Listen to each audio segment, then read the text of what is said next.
Go. All right, good morning. Greg Loebl again, engineer at the fire department here.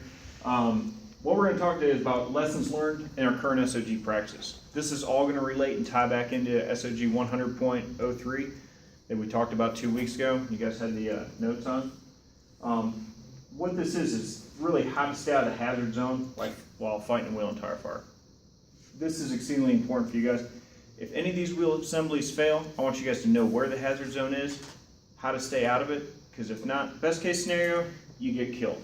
Worst case scenario, you medical out as Dan the one-legged fireman for the rest of his life. So everybody goes home. That's exceedingly dangerous under here, and I want you guys to really understand how to stay as safe as you can.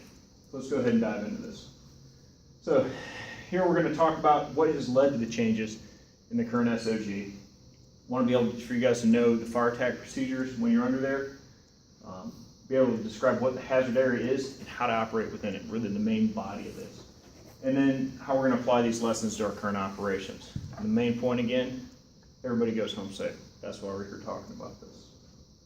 So, a little history on this. I put that quote up there, if we don't know our past, then we're doomed to repeat it. We may think we're going to change something the way we're doing it, and if we don't know what we used to do, we might be going backwards instead of stepping forwards. We may be doing more harm than good. So really the original thought process behind this was for a long time, and even on our history, we placed firefighters on the ground close proximity with hand lines to control these wheel fires. They were placed fore and aft directly because it was really thought that was the safest location to be in. Well, that really hasn't played out.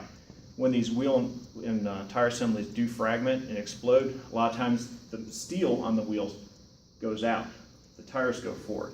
And you may have a hunk of tire that weighs 150, 200 pounds coming at you at 80 or 90 miles an hour. You're not going to dodge that. You're going down. So, there wasn't a whole lot of case studies done on this. And the main case study I'm going to show you guys today was out of 2002. It's an Air France A340 test flight. They've all really showed the opposite's true. And what we've been able to determine, the fragmentation zone, where this debris is going, has been extended out to 300 feet, like we talked about 2 weeks ago. So just consider where you're standing, a football field away, some of that stuff might land. So just be cognizant of where you're at. We're also changed the angle of attack from fore and aft to you guys out to about 45 degrees, like this. That's gonna put you guys in the safest area should something occur.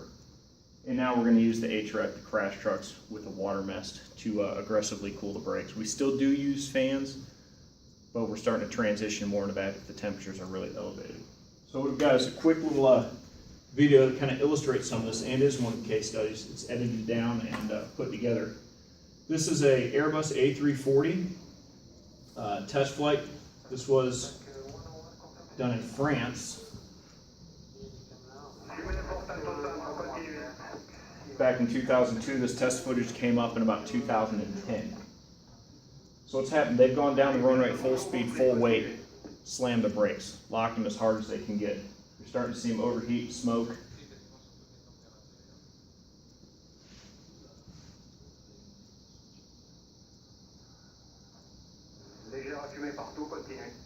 Now we're not here critiquing their tactics, we're seeing what actually happens when these fail. First fusible plugs let go, there's a 40 or 50 pound chunk coming out. That ricocheted off here and came out.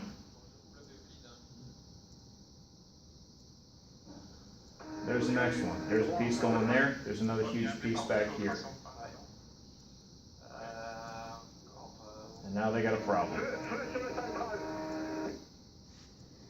Two problems. They ain't got any water pressure. They ain't got any air packs either. But That's France. had this dubbed in English, but it's mostly swearing.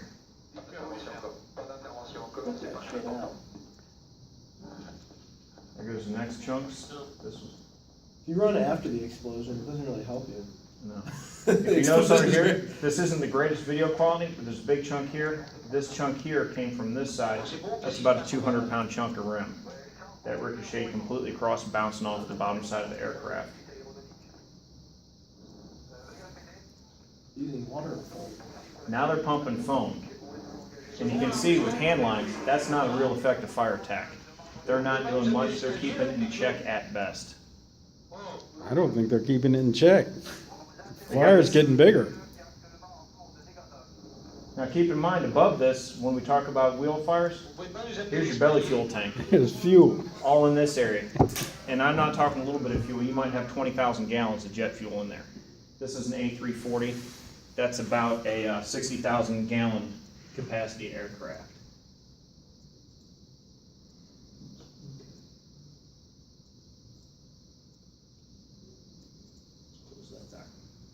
Okay, so I just wanted you guys to be able to see that.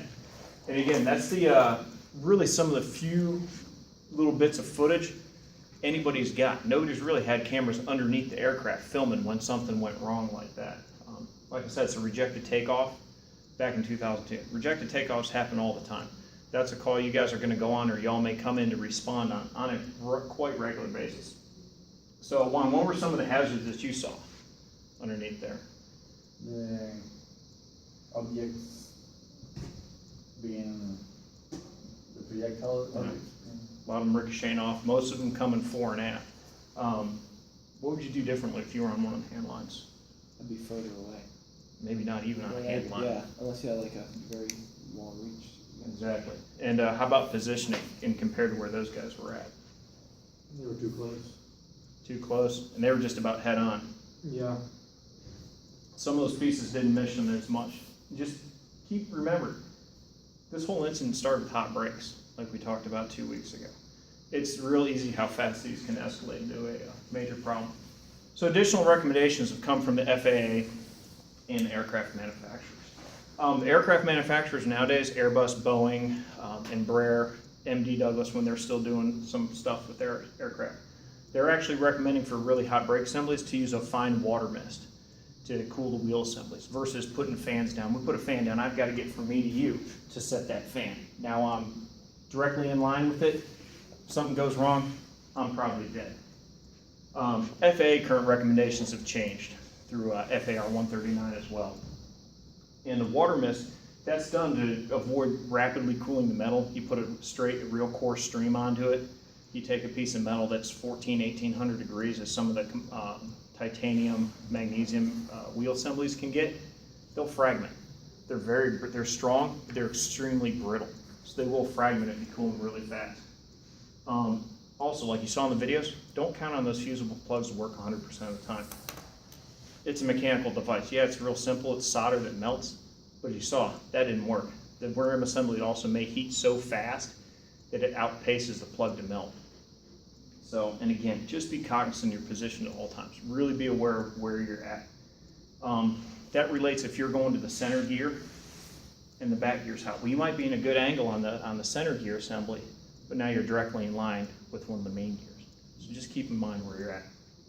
So that's kind of where we're transitioning over into some of the changes as well with the crash trucks. That's CFR 82, it's one of the HREDs, extendable boom, comes down. They really work great at this kind of task. You've got a real high pressure fog that you can open the pattern up real good and it makes a real fine mist. Selected either 625, 1250 GPM, and it's 265 PSI. So it'll lay down a real fine mist. You can extend that boom out and down, sweep it under the aircraft, just train that stream across the ground and get a real good coverage on it. So once we're going to continue the fire attack, now we're ready, we've got the assemblies cooled, or there has been a fire, that's made the initial attack, we're going to put guys on the ground. We get advanced hose lines for mop up, continued extinguishment, might have some hydraulic lines frayed up in the wheel wells that you need to control. You've got to come in at a 45-degree angle. Stay out of directly in front of it. You saw most of those rim chunks and they came out not totally straight, but 10-15 degrees off center. Also, if they ricochet off stuff underneath, there's no telling where they're going to come, but they traditionally, from what we've seen, are coming forward. That 45-degree attack is going to keep you in the safest spot. So, kind of to wrap it all up, the SOG, current SOG, that you guys have copies of and that are in your probationary books and on the iDrive, that has all these changes implemented into them. These have gone into effect in about the last 2 years. We're going to do the initial attack if it's on fire with the HRED crash truck. If the brake assemblies and wheel assemblies are real hot, we use the water mist to cool them versus putting guys in the hazard area with the fans. And just remember, when you're on the ground, 45 degrees off center. And just keep in mind that fragmentation zone, 300 feet. So you might not be on the fire tack, you may be in a truck. Well, now you park that truck directly sideways to it, 50 feet off the end of the wing, and you're only 150 feet from there. So you might take a piece of debris into your truck or worse, into the cab. Has anybody got any questions?